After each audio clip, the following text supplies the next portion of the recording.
शानदार रिकवरी आज निचले स्तरों से मार्केट में देखने को मिली और जायंट सेक्टर्स का साथ भी मिल रहा है। आपने अभी जिक्र किया बैंक्स, आईटी सपोर्ट करते हुए, स्पेशली पीएसयू बैंक देखिए ये इंडेक्स 2% मजबूत और लगातार तीसरा सत्र जो पीएसयू बैंक्स इतने अच्छे परफॉर्म कर रहे हैं, एसबीआई गेनर्स में शामिल। और लेकिन सवाल ये यहाँ से कि क्या अभी स्ट्रैटेजी वही रहेगी जो इतने दिन से हम फॉलो कर रहे हैं बाय ऑन डिप्स की, या फिर अब थोड़ा मूड माहौल चेंज हुआ है, स्ट्रेंथ नजर आ रही है मार्केट में? अब कौन से लेवल्स इंपॉर्टेंट जो वॉच करना ज़रूरी होगा?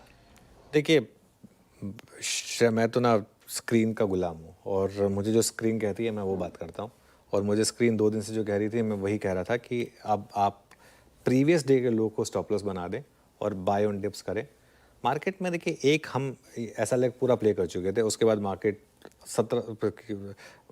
11-12 दिन के कंसोलिडेशन के थ्रू गुजरा, जिसमें 1-2 दिन करेक्शन भी आई, भारी करेक्शन आई। इनफैक्ट हमने रेंज भी तोड़ी, उसके नीचे भी गए हम, लेकिन 2 दिन से Nifty higher high higher low बना रहा है। आज देखते हैं अगर आप एक और हायर हाई बना पाते हैं या नहीं बना पाते हैं।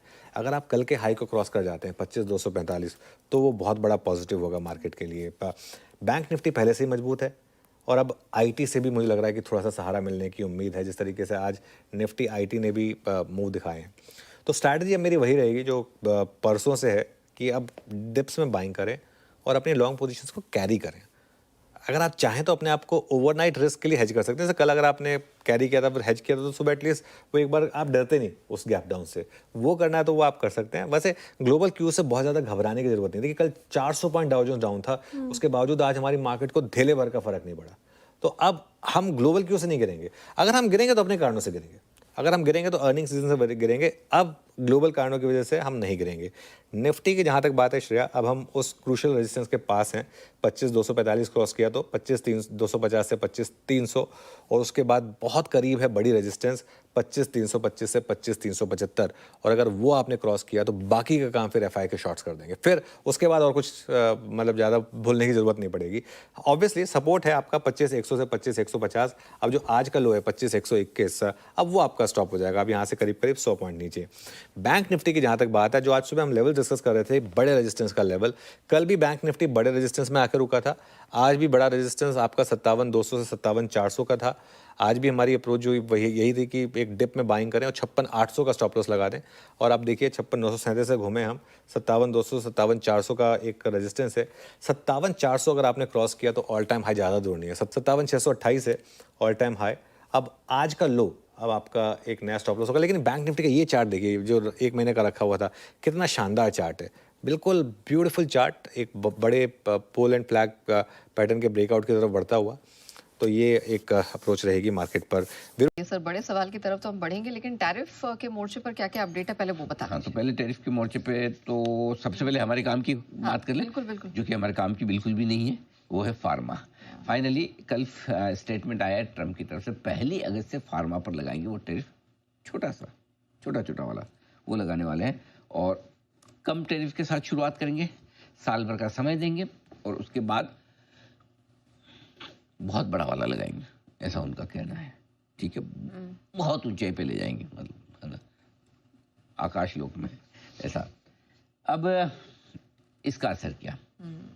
पहली चीज, एक बात साफ है, देखिए ट्रम्प से फार्मा और पे कोई बड़ा टैरिफ लगने वाला है नहीं। छोटा भी लगा तो बड़ी बात हो जाएगी। मुझे तो ये भी नहीं लगता कि 1 अगस्त से लगेंगे, खाली धमकाने का काम कर रहे हैं। ठीक है, तो अब रहा सवाल असर का। जाहिर सी बात है, देखो दुनिया का सबसे ताकतवर व्यक्ति जो कि नंगी तलवार ऐसे हवा में घुमा रहा है, वो कुछ कहेगा करेगा तो उसका असर तो होगा। हमारे फार्मा शेयर मस्त मजबूत एकदम फर्स्ट क्लास चल रहे थे, तो एक बढ़िया तेजी के बाद वो कहते हैं कि टेक्निकल करेक्शन के लिए कोई ट्रिगर तो चाहिए जिससे नीचे गिरे, नहीं तो बाकी तो गिरते ही नहीं ना खरीदारी। तो एक हल्की फुल्की प्रॉफिट बुकिंग हमारे यहाँ आ सकती है। ऑलरेडी अच्छी तेजी हुई है, ट्रम्प के बयानों से प्रॉफिट बुकिंग आ सकती है, टूटेंगे नहीं, ये ध्यान में रखिए। देखिए नहीं टूट सकते, क्योंकि अल्टीमेटली ये ऐसी जगह है जहाँ मतलब ट्रम्प एकदम आखिर में टैरिफ लगाने की सोचेंगे। ये सब कुछ पे लगा दिया कर दिया और उनसे नहीं हो रहा तो अब फार्मा है, क्योंकि कोई भी प्रेसिडेंट ये बर्दाश्त ही नहीं कर सकता और कोई भी देश की जनता बर्दाश्त ही नहीं कर सकती उनका प्रेसिडेंट मुश्किल समय में दवाएं ना खरीदने दे, या तो ना मिले तो बहुत महंगी, राइट, वो चलेगा नहीं। इसलिए मुझे कोई डर नहीं है और मैं तो अगर सोचता हूँ कि अगर इस वजह से फार्मा शेयर में गिरावट होती है तो हम खरीदने का मौका ढूंढेंगे बजाय बेचने का।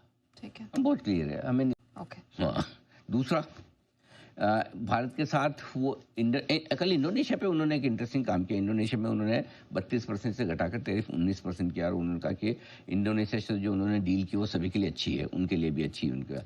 हालांकि उनकी डील उनके लिए ज़्यादा अच्छी है। इंडोनेशिया से जो भी वो इम्पोर्ट कर रहे हैं उस पर कोई टैरिफ नहीं देंगे।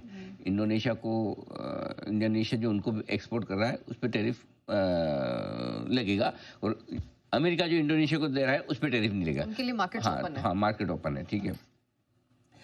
इंटरेस्टिंग चीज़ है कि उन्होंने कहा कि हम भारत के साथ भी इसी तरह की एक कोई बढ़िया डील करने जा रहे हैं, ऐसा उनका कहना है।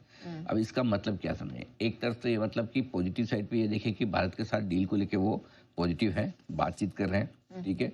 मुझे जो 2-3 बातें अच्छी लग रही उनके बयानों में वो ये है। पहली चीज़ तो है कि वो ट्रेड डील को लेकर पॉजिटिव है। हमारे लिए ट्रेड डील को लेकर उन्होंने कोई नेगेटिव नहीं कहा, क्योंकि भारत के साथ एक अच्छी डील। अब अच्छी डील का हमारा मतलब अलग हो सकता है, उनका अच्छा अलग हो सकता है, ठीक है। और दोनों के लिए, और अगर न्यूट्रल होकर सोचे तो अच्छी डील का मतलब है कि आपके लिए भी ठीक, मेरे लिए भी ठीक, न्यूट्रल होकर ये अच्छी डील, करेक्ट। और बाकी तो ठीक है। अब उसमें क्या है, 2-3 चीज़ें जो है वो बहुत बढ़िया है हमारे लिए। पहली चीज़ तो है कि एक भी बार अभी तक जो डेडलाइन 9 जुलाई की खत्म हुई उसके बाद एक भी स्टेटमेंट नेगेटिव नहीं आया ट्रम्प का। डेडलाइन के पहले भी, डेडलाइन के बाद भी, कि भारत नहीं कर रहा, इतना टाइम हो गया, मैं फ्रस्ट्रेट हो रहा हूँ, परेशान हो रहा हूँ, ये अब नहीं किया तो मैं ये कर दूंगा, वो ऐसा कुछ खराब बोला नहीं है। तो मेरा ये मानना है कि टैरिफ को लेकर हमारी जो चीज़ें बढ़ रही हैं वो ठीक दिशा में बढ़ रही है। हमारा डेलीगेशन ऑलरेडी बैठा है वॉशिंगटन में, 4 दिनों के लिए गया है। उम्मीद करते हैं वीकेंड तक कोई अच्छी खबर सुनने को मिले। ऑलराइट, ये है तो टैरिफ को लेके ये दो चीजें बस, ठीक है। ओके। तो बेसिकली अभी तक देखा जाए, एक फार्मा को छोड़ दे तो अभी तक जो बयान है वो, हाँ, लेकिन एक ही चीज अमेरिका में नेगेटिव जिसकी वजह से डाउ 450 पॉइंट गया, वो है वहाँ की महंगाई। 4 महीने के ऊपरी स्तरों पे 0.3% आई है। ये पहला संकेत है ट्रम्प के कारनामों का। अब है ना, अच्छा, उनके बहुत सारे वो डेटा आ रहे हैं कि टैरिफ लगाने के बाद कितने डॉलर आ गए उनके पास में टैक्स के तौर पर, ठीक है। वो डेटा बहुत बढ़िया मजबूत आ रहे हैं, लेकिन सामने उसका असर आपको महंगाई में दिख रहा है। 0.3, मतलब 1/4% महंगाई आने की उम्मीद थी और 0.3 पर कितना फर्क है। बहुत बड़ा फर्क है। मैं तो सरप्राइज कि 400 पॉइंट ही कैसे घटा। कोई और टाइम होता तो 1000-2000 घट जाता इस पर। कितनी बढ़ के आई महंगाई। इसका मतलब क्लियर है कि जो टैरिफ लगाने की जो एक्शन हो रही है उसके अब साइड इफेक्ट्स आपको दिखने लगे। अमेरिका में निचले स्तरों पर महंगाई बहुत ज़्यादा बढ़ रही है और अगर ये महंगाई का नंबर देखे, अब कौन सा पावेल बोल देगा मैं तो ब्याज दर घटाऊंगा। अब ऐसे में पता नहीं, मुझे तो अभी भी डाउट है कि इस साल वो घटाएंगे क्या। बोल रहे हैं इस साल 2 कट 3% की महंगाई में क्या ब्याज दर घटाएंगे और क्या वजह से महंगाई नीचे आ जाएगी। मुझे कौन से कितने देशों के साथ डील कर ली जो महंगाई आ जाएगी। सबके साथ तो टैरिफ लगाया ही है। जितना टैरिफ लगाएंगे महंगाई तो बढ़नी है। या तो आप महंगा इंपोर्ट करोगे या आपके लोकल प्रोडक्ट के भाव बढ़ जाएंगे।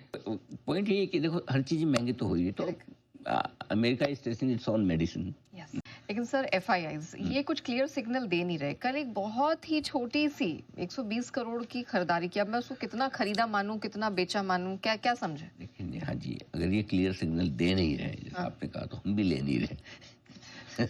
हम कौन से क्लियर सिग्नल ले रहे हैं इनसे। कुछ क्या वो कौन सा है ना कि आखिर कहना क्या चाहते हो भाई। वैसा है ना, आखिर करना क्या चाहते हो भाई, वैसा वाला हाल है।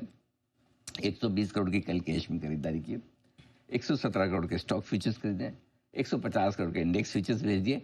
खाया पिया कुछ नहीं, गिलास फोड़ा बाराना। एग्जैक्टली। लोकल फंड की 1555 करोड़ की छोटी खरीदारी। क्या हुआ कल। अब कल की जो रिकवरी हुई, तेजी हुई, 100 पॉइंट आपका निफ्टी, 250 पॉइंट बैंक निफ्टी बढ़ा, उसमें शॉर्ट कवरिंग का योगदान ज़्यादा था। इन डेटा के दम पर आप कह सकते हैं, क्योंकि आंकड़े कैश मार्केट के भी और वायदा कारोबार के भी FIs के बहुत छोटे, और घरेलू फंड ने लगातार 7वें दिन खरीदारी की है। लेकिन ऐसा नहीं कि ट्रक भर भर के खरीदा हो, थोड़ा ही खरीदा। 1500 करोड़ की खरीदारी बड़ी नहीं की जाएगी। मुझे ऐसा लग रहा है कि दोनों ही अभी वेट एंड वॉच वाले मूड में है। और वेट एंड वॉच वाली वो रीजन दोनों ही है। एक, टैरिफ डील आगे कैसे बढ़ती, दूसरा नतीजों का सीजन आगे कैसे बढ़ता है। अभी तक क्या है, हमने IT के नतीजे डिस्काउंट कर लिया, IT खराब है, चलो ठीक है, उसके दम पे हम यहाँ हैं। अब देखते हैं बैंक ये अब ये शुरू होंगे, इनके किस तरह के नंबर्स आते हैं। तो मेरे ख्याल से दोनों ही बड़ा पैसा न निकालने और न डालने के मूड में। सर सबसे पहले तो यही बताइए कि ये इस रिकवरी की मेहरबानी किसकी है। सबकी, आपकी, हमारी सबकी मिलके है मेहरबानी। थोड़ी सबका कंट्रीब्यूशन, सबसे ज़्यादा कंट्रीब्यूशन एफआईज की तरफ से और घरेलू फंड्स की तरफ से। घरेलू फंड्स की तरफ से हल्की फुल्की खरीदारी के जो आंकड़े आ रहे हैं वो आपको बाजार को गिरने नहीं दे रहे, निचले स्तर से सपोर्ट दे रहे हैं। एफआईज की बिकवाली कम होती हुई दिखिए, वो भी एक सपोर्ट का काम है। एफआई सुस्त है, ऐसा नहीं कि एफआई कोई बहुत दिल और खजाना खोल के खरीदने के मूड में हो, लेते हैं थोड़ा थोड़ा हल्का सा, लेकिन बड़ी बिकवाली नहीं कर रहे हैं, यही बाजार के लिए राहत की बात है। एसबीआई की क्यूआईपी की खबरों से भी बाजार में जोश है कि एसबीआई का बड़ा क्यूआईपी आ सकता है 20-25 हज़ार करोड़ का, और उसकी डिमांड भी अच्छी है। इसके चक्कर में एसबीआई आज निफ्टी का टॉप गेनर भी है, तो वहाँ से वो बैंक निफ्टी को सपोर्ट दे रहा है। उसके ऊपर एचडीएफसी बैंक की खबर अच्छी आ गई सुबह, उन्होंने कहा कि भी हम बोनस भी देंगे और स्पेशल डिविडेंड भी, वो भी 0.5% ऊपर है, उसने जोश दिया। तो कुल मिला के दो बड़े बैंक अच्छी खबरों के दम पर बैंक निफ्टी को ऊपर लेकर जा रहे हैं। ठीक है, तो आपने पूछा कहाँ किसके ऊपर बंद हो तो मजा आ जाए, तो कम से कम 25,250 और 57,150 के ऊपर तो बंद होना ही चाहिए। अगर इतना भी नहीं हुए तो फिर क्या मजा। मजा कब आएगा? मजा आएगा आपको जब 25,350 निफ्टी और 57,375 के ऊपर बंद होगा बैंक निफ्टी। ये दो लेवल घोट के पीछे ही, इसके ऊपर बंद हुआ तो तेजी आप कल के लिए और करेंगे, बढ़ेगी भी। कमजोरी कब होगी? जब ऊपर की बात करें तो नीचे का खड्डा भी ध्यान में रखना चाहिए कि कहाँ से गिर सकते हैं, कितना गिर सकते हैं। 25,000 के नीचे कमजोरी का संकेत और वो है 24,950। बैंक निफ्टी में 56,600 के नीचे कमजोरी का संकेत है, वो है 56,500। तो आप 24,950 और 56,500 टूटता है निफ्टी बैंक निफ्टी में, तो ही आपको फ्रेश कमजोरी फील करनी है। नहीं तो आप जितनी कमजोरी फील करें उतनी फील कीजिए, उससे ज़्यादा मत कीजिए। ठीक है, और नहीं फील करें तो बहुत अच्छी बात है। ओके, ठीक है सर। अब